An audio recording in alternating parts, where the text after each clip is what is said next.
In the United Kingdom alone, 5 children a week take their lives due to online harm. This is no lightweight issue. This is chronic. Welcome to CHATROG, the podcast on ethics in artificial intelligence. I'm Roger Steer, the corporate philosopher. Today, we're joined by Richard Pursey, executive chairman and co-founder of SafeToNet, where he and his team make the online world safer for children using AI by filtering harmful content in real time.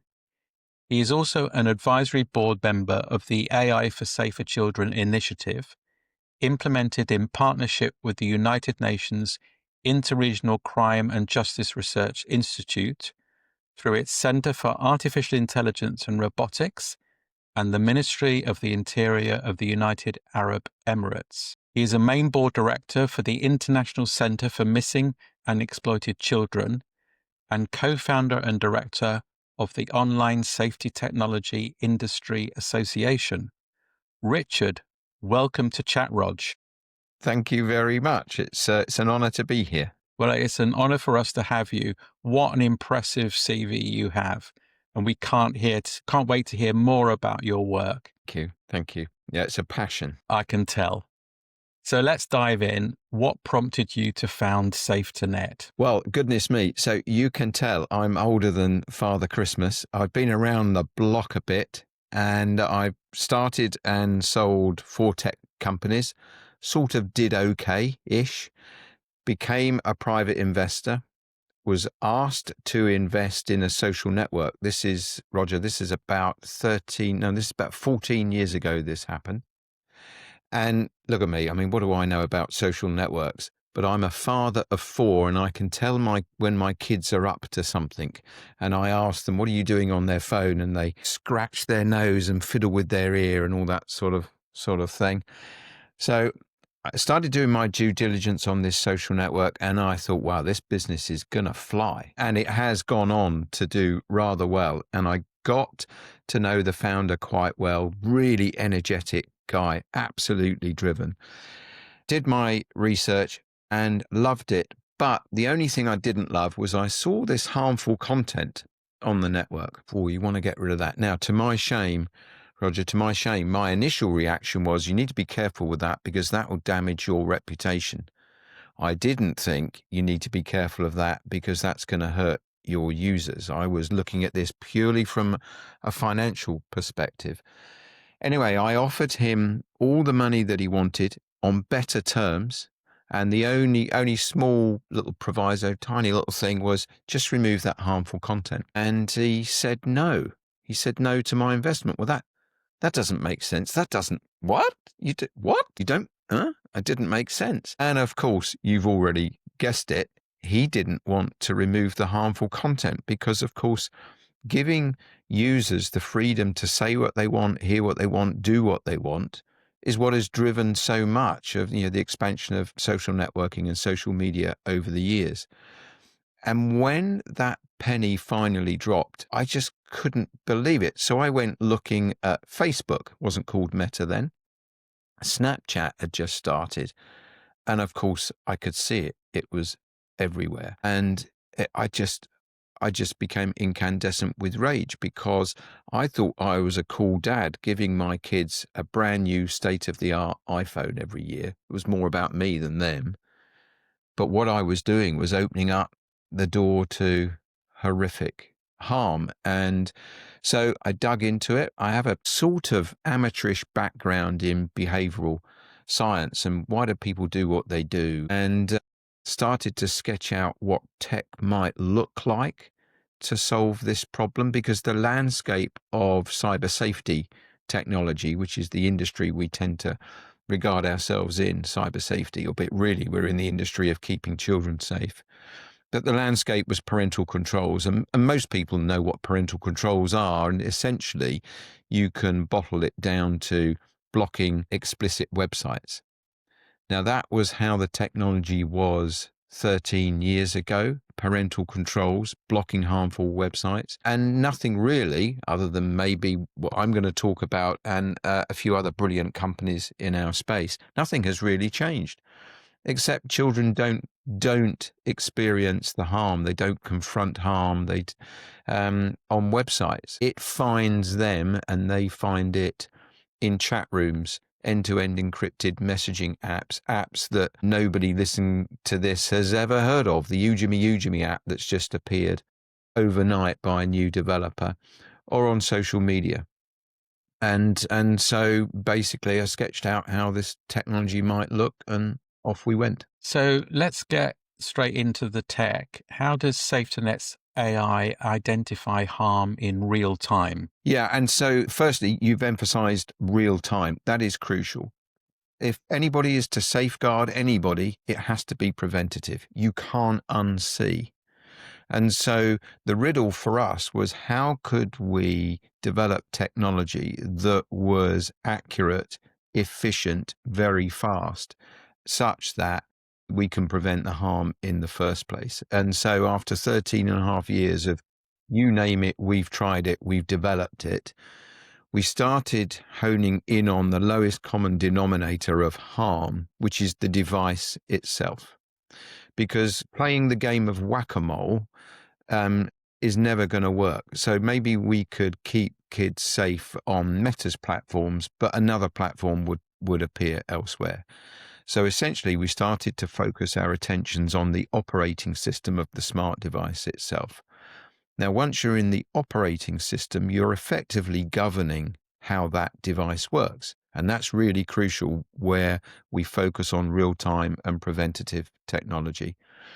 The riddle in our industry, given that the first harm that our product called HarmBlock was developed to detect was explicit content, because that's a huge, huge problem where children around the world are being duped and coerced into performing sexual acts to camera. They think that they're dealing with somebody and talking to, liaising with somebody who is a trusted party, but often, sadly, tragically, they're not. And when a child sends an image or a video of themselves and that then gets distributed elsewhere, they become extorted. And in the United Kingdom alone, 5 children a week take their lives due to online harm. This is no lightweight issue. This is chronic, and that's just the UK. That's appalling. That's appalling. I didn't know that. Yeah, it's utterly horrific. It's off the charts, utterly horrific, and it's global.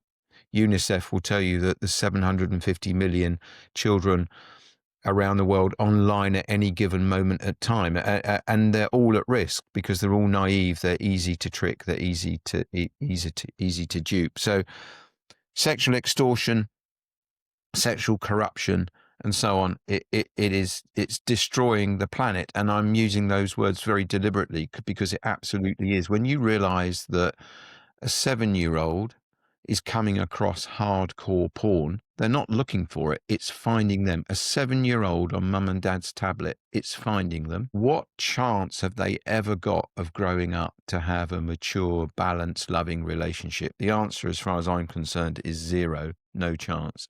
And that's destroying the fabric of society. This is really deep. This goes beyond just safety. It goes much deeper than that. Anyway, Roger, I've already gone off track here. Let me come back to your question. Not at all. No, I actually think this is a really good thread.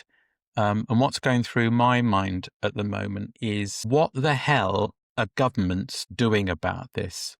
Because ultimately, the safety of citizens, including children, is the primary responsibility of every government. Right. You are absolutely right. When we set up SafeToNet, I founded it with my wife, Sharon. I remember saying to her, it was so obvious, this was back in 2012, this will not be long before governments legislate against this. I reckon 3 to 4 years, it won't be long. Here we are, 2025, and even now, they've not got to grips with it. I could talk for hours and hours on this subject, but let me get to the point. In the US, there's well, it's the same actually around the world, but predominantly this problem is born out of the US. There's this thing called Section 230 of the what's it called? Not Child Indecency Act. I can't remember what it's called, but just remember Section 230 because it's become infamous in our industry. Section 230 defines a social media site, let's say Instagram, as a platform and not a publisher. They're a platform. If they were a publisher, they're like a newspaper. They become responsible for the content that are on it. These platforms spend hundreds of millions protecting their right to be defined as a platform and their right to not have to moderate the content on them. It's utter nonsense. Hundreds of millions of dollars a year go into defending this platform versus publisher, this Section 230 issue. But also governments around the world, they're not technicians like maybe we are. They're not developers of software. They don't truly understand the art of the possible. What we've proven at SafeToNet is that it is absolutely possible to make a device safe. Roger, I dare to suggest that maybe you and I can remember a time when cars didn't have seatbelts. Yes. You remember that? And I do. we sort of didn't really appreciate what was going to happen to our head when it flew through the windshield on an accident. We didn't really think about it. But then what happened was somebody invented it. Volvo came along with seatbelts. And then what happened? Legislation came along. Now, nobody in their right mind would now get into their car without automatically putting their seatbelt on. They just do it. It's an instinctive thing. And our vision is that governments sooner or later are going to twig, they're going to realize, and we're working very hard on this aspect of our business, that it is possible to fit seatbelts onto phones and tablets and laptops and wearable devices and so on. It is possible. So we are now forever. We've split our business into two. Sharon's side, my wife's side, is to inform the legislators, the policymakers and the regulators. It is possible. Stop believing Mr. Zuckerberg when he says that online harm is a social issue that cannot be fixed by technology. He's wrong. He's wrong. I'm proof. He's wrong. Others are wrong. Of course it can be fixed. I mean, you can see I've got a soapbox on this. 56 years ago, we put a man on the moon using less power than this phone here. Less power. We put a man on the moon. Do we honestly think it is not possible to make a device safe from the outset, from design, out of the factory? Of course it is. It's a load of baloney for those that say it is. So what we've been doing recently is because we brought out this safe phone that protects children right there in the moment. They can't see it, they can't film it, they can't broadcast it, they can't share it, they can't save it. And we're showing it to governments. And would you believe, you will believe this, we've got government ministers supporting and endorsing our product because they've said exactly what you said. Why on earth are governments not doing anything about this? So I can tell you very confidently, it won't be much more than maybe 2 years, possibly 3, that these things are mandated, that they must be safe the moment they are switched on. So it's coming. It's just not here today. And one of the many reasons why I'm delighted to talk to you, Roger, is that it gives me the chance to tell everybody it is possible. Stop thinking it isn't possible. It is possible to make these things safe. Absolutely. And in fact, you've anticipated a question I was going to ask about the hardware. So we've been talking to other guests about the role of Apple, which is not directly involved in social media and has stood aside from AI. I mean, it's not done a very good job with Siri, and maybe that's a good thing. But have you been able to engage with the major manufacturers of smartphones, i.e. Apple and the Android manufacturers, and work with them? Not only, obviously, you've got your own phone, but work with them so that they can actually manufacture phones with these safety blockers already in them. The answer to that is yes, in part, because the phone that we've brought to the market is manufactured by the guys that manufacture the Nokia phones. Oh, right. Yeah, they're called HMD, Human Mobile Devices, and they get it. They absolutely get it. we can tell within a millisecond whether people really care. Is it in your heart to safeguard children, to stop this nonsense? And the guys in HMD have absolutely got it. And so we spent a bit of time and working with them. And essentially what we've done is we've dropped our HarmBlock AI into their version of the Android OS. Now, our bet at SafeToNet was that once we bring this to market, which we've now done, it's now available, I can show it to you, this isn't vaporware, this is real, that other manufacturers would see it and they'd knock on our door. And I can tell you that is happening. Now, we have tried to knock on the door of Apple, to name but one, and I can tell you that it's, I don't know, the battery must have been taken out of the doorbell. It doesn't seem to be being answered for some reason. I don't know what's going on, but our belief is that ultimately, whilst you and I can talk about the need for the legislators to mandate these devices are safe, the thing that will really make the difference is market demand. So when you next walk into your telco high street store, Vodafone or EE or Verizon or Deutsche Telekom, if the salesperson does not offer you a safe device for use by your child, then it's really simple. All you do is turn around and walk out. Now, you watch market dynamics get Apple to open that door then. They'll do it eventually. Android is a much easier sort of open source OS for us to get into. We can't get into iOS because it's Apple ring fence protected, guarded, blocked. But they'll do it eventually. They'll have to. And again, as you were speaking, it prompted me about the role of the big providers, the mobile providers who are providing the broadcast. So EE, Three, Vodafone, and so on.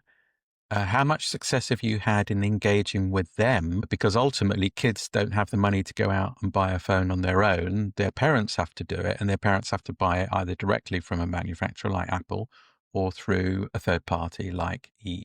So we've been pretty successful because what we've done by working closely with HMD, the guys that make the Nokia phone, the HarmBlock enabled phone, is that the natural route to market is to go to the carriers. And so Vodafone and Three launched our product on the 20th of August, just 6 weeks ago, something like that.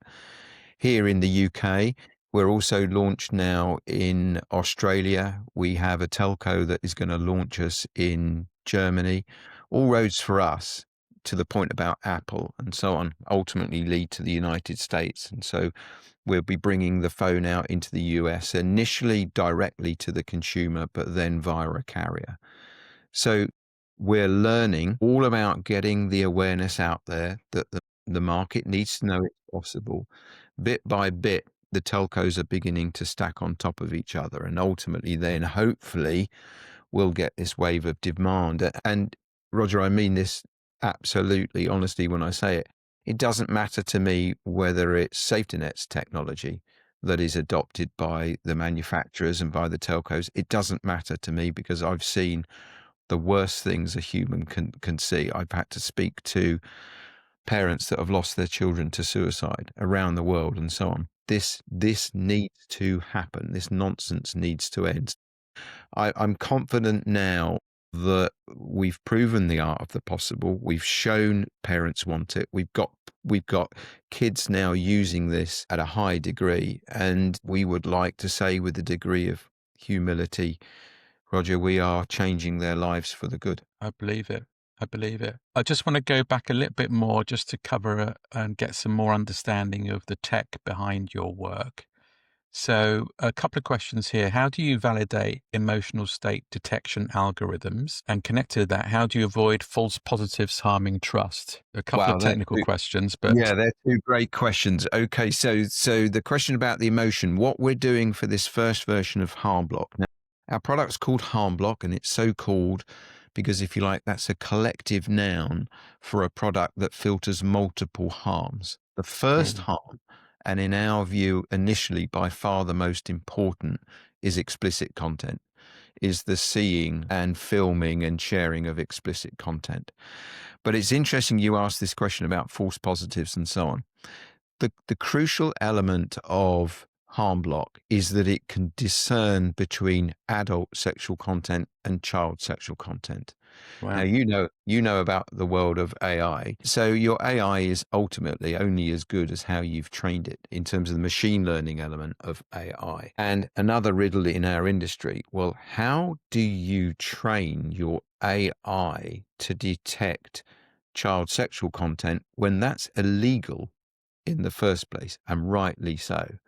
So if I was to have it, rightly so, I should go straight to jail. And I do not want it. I don't want to go anywhere near it. That's part one of the riddle. Part two is, let's assume you can crack that. How do I prove to you that it works? Because I can't show it to you. And so back to this strategy that we took early on, which was to do two things. One was develop technology that keeps kids safe online, and the other one was to have a seat at the table and a brand of some respect and credibility with the legislators and the policymakers. Well, that second part of our strategy has worked incredibly well, because we've built this reputation as a company that, dare I say it, knows what it's talking about in this space. And that has led us to have authorized access via the Internet Watch Foundation to this harmful content. Now, I'm delighted to say we don't go anywhere near it. What we've done is the Internet Watch Foundation is the world's leading authority for identifying, tackling, and removing child sexual abuse material, CSAM, child sexual abuse material. They're headquartered in Cambridge in the UK. And basically, we put our technology, put servers into their Faraday cage locked environments, taught the IWF how to teach our AI. They've done the work. And then beautifully, having done it, they tell us how accurate it is. So that hopefully answers your question to the false positive side of things. Now, we err on over blocking, and we make no apology for this. If we accidentally block a picture of your cat, but we're still keeping your child safe, well, then sorry for that, but that is what it is. And that's the world that we're in. So obviously we're constantly on the search for efficacy, for accuracy, because that the more accurate we are, the safer the child is. But we use and work with the brilliant people at the Internet Watch Foundation to do that for us.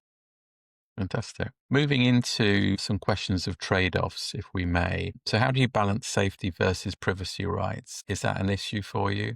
Yeah, it's a huge issue. And actually, it's the heart, in my mind, to the success of commercializing technology that keeps children safe online. Because over these 13 and a half, nearly 14 years, we've worked very closely with kids to understand what it's like to be young and online. There's no point asking me. I'm just too old and crusty and utterly irrelevant. I don't use emojis. Well, I do, but I probably use the wrong ones. I don't really know what I'm saying.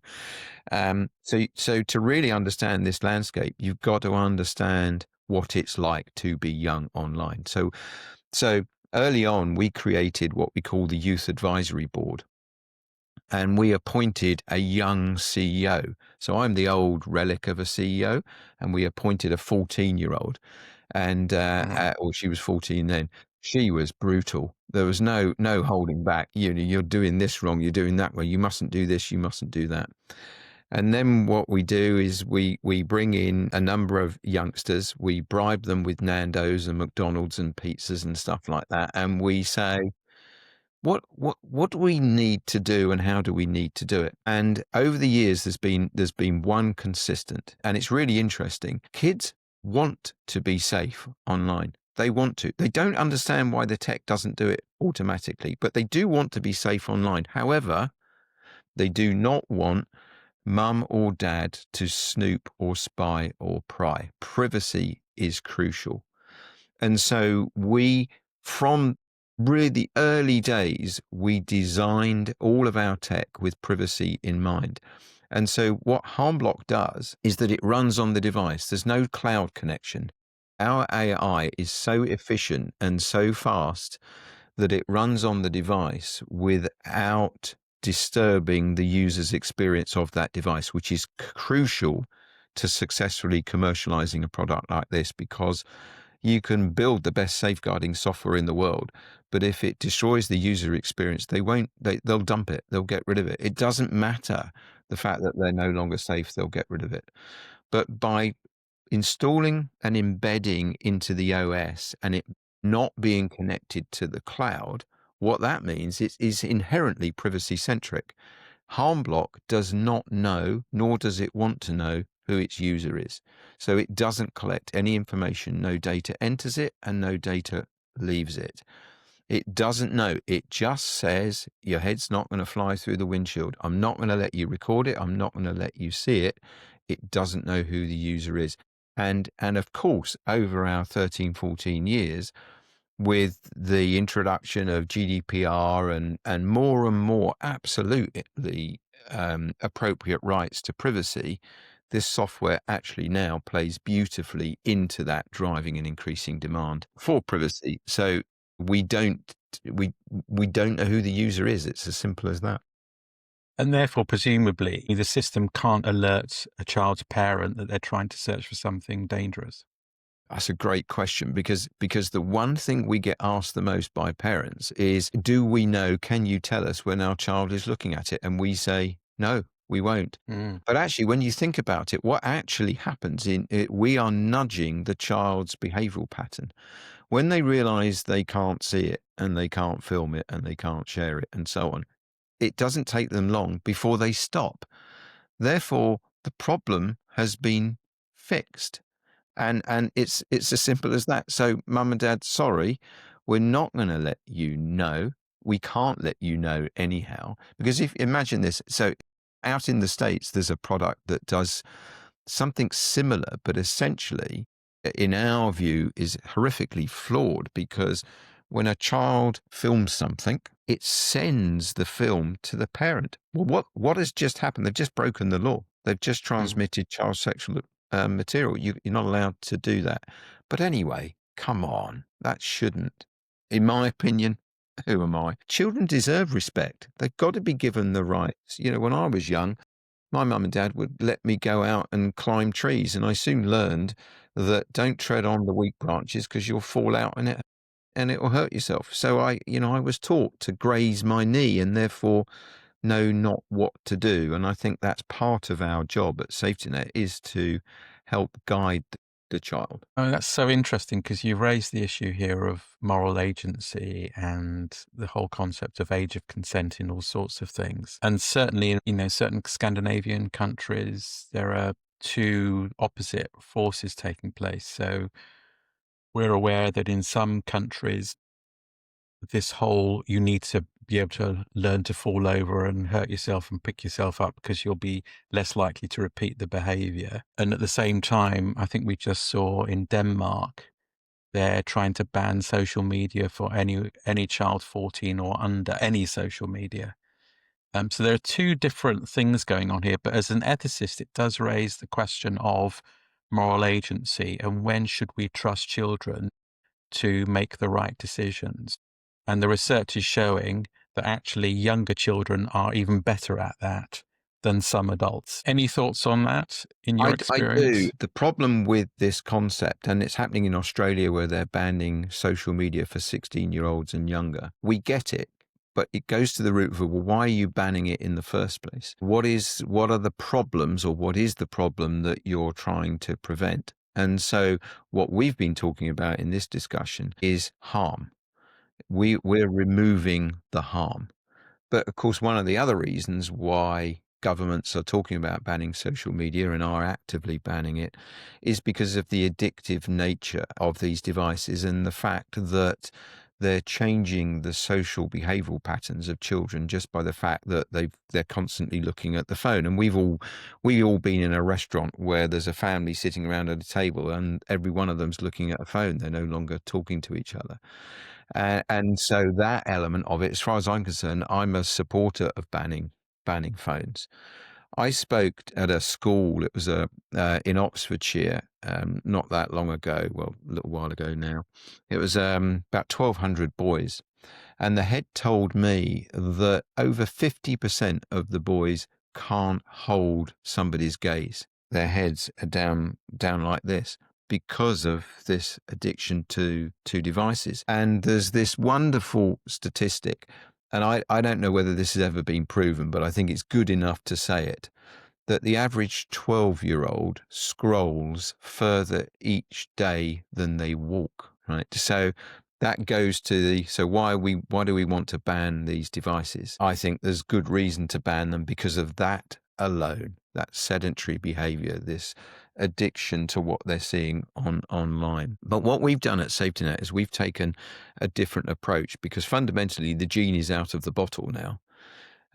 You can't just take the phones away from children. That's nigh on impossible. And we must not lose sight of the benefit, the educational benefit that there is for kids being online, learning about history, learning about politics, learning about whatever it may well be. But what we've done is we've reintroduced the dumb phone. However, we've introduced a dumb smartphone.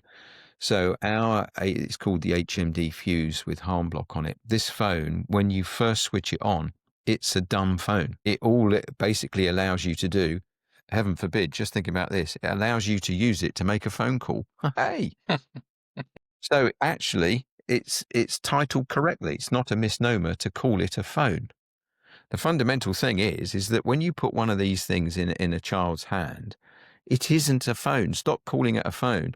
In my opinion, what it is, when it's in a child's hand, it's a toy, because they're playing with it. Now, if you accept that it's a toy, then therefore make it fall under toy safety regulation, and suddenly you just fix the problem right there, right then, because toy safety legislation around the world is well trodden, well tested. You know, this whole thing about you can't give your child a teddy bear where the eye pops out because they choke themselves and all those sorts of things. Make this a toy, problem's gone. Legislation done right there, right then. But with this dumb phone, that what we've created is to your question about where's that moral maze and everything else that goes with it. Different children develop at different ages. So my child might not absolutely be ready for social media. So I'm going to hold back because that actually might fit with my spiritual beliefs, my cultural beliefs, my ethical beliefs, my moral beliefs. But maybe the parent next door to me, well, actually, my kids are definitely ready for it. They're absolutely tuned into this and they're capable to withstand whatever's going to get thrown to them. So we think the phone should grow with the child based upon the child-parent relationship. So if you give them a dumb phone with smart ability where the parent can press a button and now Chrome gets switched on, or the camera appears, or the Ujimi app appears, then do it that way. Make it a responsibility of the family, like it always used to be. My dad would say, yeah, you can go and play in the woods. I doubt if parent would let a child do that now. It's dependent upon society, where you live, your advancement, and so on. It's interesting because, again, as you were speaking, I was thinking about the fact that we actually don't teach children in schools in the UK how to undertake moral reasoning. It's not part of the curriculum. So we have a society, and I think this is quite common across the world, where children and adults are told what is right or wrong. They're not allowed to work it out for themselves, and therefore that moral muscle becomes very weak. And I think there's a general issue here, which probably is not right for this podcast, but the education of children in making these moral choices for themselves is absolutely critical as part of the program that you're leading. It is critical, because if you just take that to its full extent right now, so if you've not been given any skills in moral reasoning, but you have been given a phone, what do you think is going to happen now? You and I were probably come from an era where we were told, don't press that button because you'll break it. Don't press it. Don't press it. And so we're sort of hesitant to press things. Kids press everything. And so when they press everything, they see everything, they hear everything. And bearing in mind, it isn't necessarily what they're looking for, it's what's looking for them. These algorithms are designed to find your children. And then there you go. There's the moral problem there straight away. Somebody else's moral code is teaching your child, you're not. So who is accountable when interventions fail, if they ever fail for you? Ultimately, SafeToNet has has to be accountable, and it should never be any other way. We have a duty, really serious, weighs heavily on my shoulders duty to protect the children. SafeToNet isn't doing this to make money. We're a commercial business and we have shareholders, and I have to give a return to them. But ultimately, everything that we do in our company, everything we do begins with the question, right, okay, well, look, if you're going to make that decision, will it make children safer or not? If the answer is yes, then you make the decision. You've got all the authority in the company to make the decision. If the answer is no, well, then we need to just talk this through. So everything that we do in our company begins with the child in mind. Now, if I and my team are half reasonable businessmen and women, then we should be able to turn that into profit. And we've got to make profit just to continue developing and honing and refining and improving our algorithms. But ultimately, if I encourage you to deploy the harm block software, it is my responsibility to ensure that it works. And in terms of your algorithms, do you have a third party that's responsible for checking to make sure they're working? So is there some degree of transparency there? Obviously, you don't want to make it open source because you'll lose the value of it. But is there some sort of oversight internally or externally that you can say, look, this thing is working, we know it's working, it's regularly tested? Yeah, so I was saying earlier about that our software harm block discerns between adult sexual content and child sexual content. Now, of course, that's what it does. The software is quite binary. Is this explicit or isn't it? And so testing on the explicit nature in itself is relatively easy. I don't need to go into the delicacies of that, but you can imagine that's relatively easy. The harder thing is testing on neutral imagery, because there is a bazillion different types of images that our software must not block. Otherwise, as I said, it destroys the user experience. And what we've learned now is that sometimes it will block strange and spurious things that didn't even cross our mind. And again, I don't want to be indelicate, but if you were to hold, this is a bizarre conversation, but if you were to hold a cat up by its legs and turn it round so you could see its tummy, we were blocking that for a while.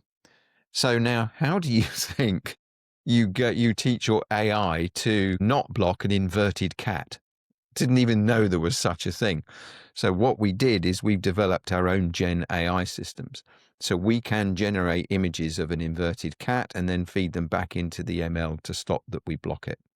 So we have a series of processes where we've got different developers, we've got amazing, they are our equivalent of rocket scientists. And actually, there are two guys I was reading this morning about Donald Trump potentially getting the Nobel Peace Prize. Well, there are two individuals, they're brothers, they're called Mahmoud and Ahmed Arabi, and they are the guys that worked out how to crack this problem of getting these enormous AI models and putting them into what we call a mustard seed to drop onto a mobile device.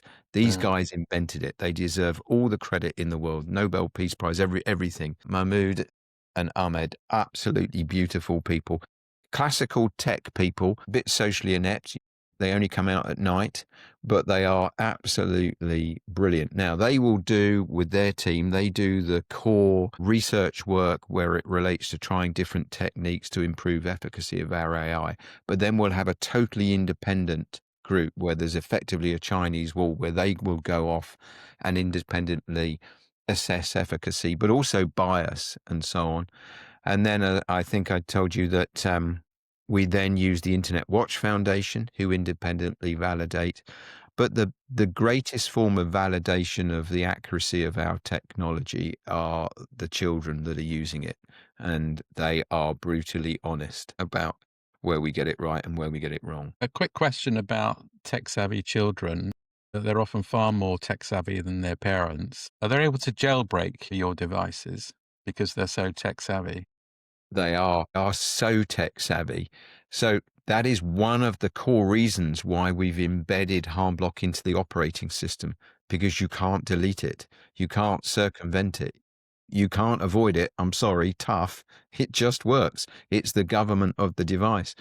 But I do remember we developed this soft keyboard that will replace the native keyboard on your iOS or your Android device. And it was about nudging a child's behavior. And it was really smart. It was using the background that we've got in behavioral analytics. And it could determine 9 different negative states of a child's emotion just by the way they type. If they're typing really hard and really fast and they're making loads of mistakes and autocorrect goes into auto drive, that told our AI, they're either angry or maybe they're sexually charged. And it was cerebrally, it was fascinating tech. We reached a point where our technology could tell that if a 12-year-old boy at 20 past 8 on a Sunday evening was showing signs of fear, there was a 73% chance he was being bullied at school. We brought this product to market and it was about 2.5 hours, and a YouTube site was uploaded by a child showing how to circumvent our keyboard. We gave this child huge praise, respect, because actually he taught us how to block the circumvention technique. But that shows you how savvy they are. They're super smart. Absolutely. I guess the ultimate is to have it embedded in the hardware. Absolutely. So we talk about the lowest common denominator being the OS. You're right. The chipset is that's where we are. I don't want to talk too much about this, but we are working on a safe chipset. Yeah. Very good. One of the challenges with AI in other applications is it makes us lazy. Do you think there's a danger in your technology and similar technologies because it's so effective that it actually stops the human vigilance that's required for keeping children safe? Obviously not. I mean, you control it within the tech space, but is there a full sense of security here? Do you think there's any danger there? Yes, I absolutely do. I think the role of a parent should not be passed to technology. The role of a parent is to do way, way, way, way more than just give your child a phone and say, get on with it. As you're looking at me now, so you can buy a pram for your newborn baby with an iPad bracket on it. And so what happens is Unbelievable. there's me, the parent, talking to you, the child, and that's what the child sees, the back of an iPad. That whole moment where parent and child are bonding happens through eyes. It happens through holding and all that love that comes with it. But I'm awful at this. I will have my phone in my pocket when I'm having dinner. Oh, come on, Richard, get a grip, will you? And we're all doing it, and it's wrong. And I think AI has the risk of making it worse. Mm. Somewhere, and this goes back to the discussion about banning phones for kids, should ban them for adults as well during meal times, during family occasions. When I was a boy, I'd cuddle up with mum and dad on a Saturday night on the sofa and watch Morecambe and Wise or whatever it was, and we'd all laugh together. That doesn't happen anymore. So, Roger, I think that is such a deep question.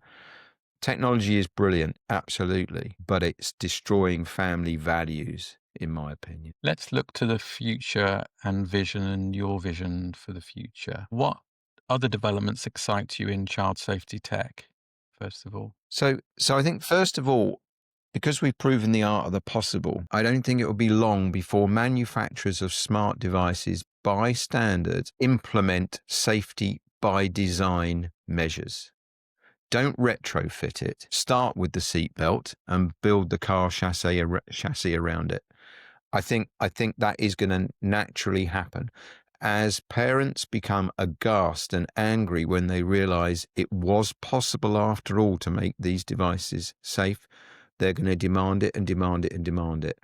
We can remember times when you'd buy cars and safety features were optional extras you paid for. What? How does that work? That's how it's going to change. I know that wasn't so much the answer you were looking for in terms of where technology is going, But essentially, safeguarding technologies now will improve. They'll get better and better and better, and they'll just be inherent. They'll be there. Our vision is that it won't be long, 2 or 3 years' time, where we'll scratch our heads and we'll say, do you remember when we used to give kids devices that weren't safe? Do you remember when people used to sit at the back of the airplane and smoke? Oh, come on. That's how it's going. That's how it's going to be, and that's absolutely coming 100%. And then because it would be safety by design, the screen just won't render the harmful content. The camera just won't allow it. The earphones won't allow it. There'll be more and more moral maze style questions that come as a result of it, as inevitably there is with AI, but devices will be safe. That's great, because you actually put a thought into my head that maybe we need a harm prevention device for lies that adults read on the internet, a fake news filter. Yeah, I can tell you that technology is coming. There is technology. We're playing with it because we've cracked the problem of embedding AI into the OS super fast, super efficient. I mean, we take these multi gigabyte models and we shrink them to the mustard seed. The payload of our software is only 35 meg. So now we've taught it to detect explicit content. We could do anything else. We've cracked the large thing down to small thing without compromising accuracy. We've cracked that. So now what else could we do? Well, disinformation, fake news. There's technology coming. You can imagine. Fake fit videos, all sorts. Last question. What's your biggest unsolved challenge right now? Have we got another 20 hours to go through? Could this turn into a counseling session? We'll do another podcast. So we've developed a text filter. Now it's relatively easy for us to tell when somebody's asked you, could you send me your bank information? We can spot that and we can block it. But now let's get into what is hate speech and what isn't hate speech. And let's then get into the whole issue of freedom of speech. Now, culturally, you and I might think things totally different. I might swear a lot. You might not. You might think this thing. I might think that thing. And our challenge, and we're determined to crack it because so much harm comes through text. And, the grooming patterns could take months. Yeah, that's a nice shirt, Roger. You're a really nice guy. And this builds up and builds up and builds up. And then whack, I've got you. To be able to get all of that, pick up those patterns in a culturally safe way, it actually turned out to be a genuine conversation.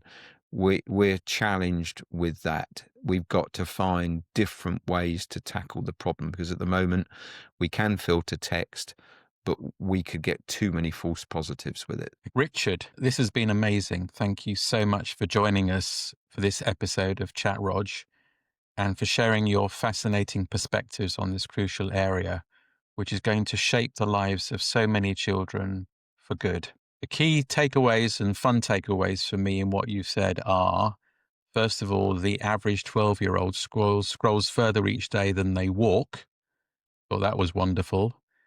Your next phrase, Apple's doorbell is broken, is a classic. And we shouldn't normally do this, but parents, the product we've been talking about is Harm Block on HMD phones. So parents, a shameless plug from us for the work that Richard and his friends are doing. We recommend you, and I say we don't normally endorse products, but you've just convinced me that this is a good thing.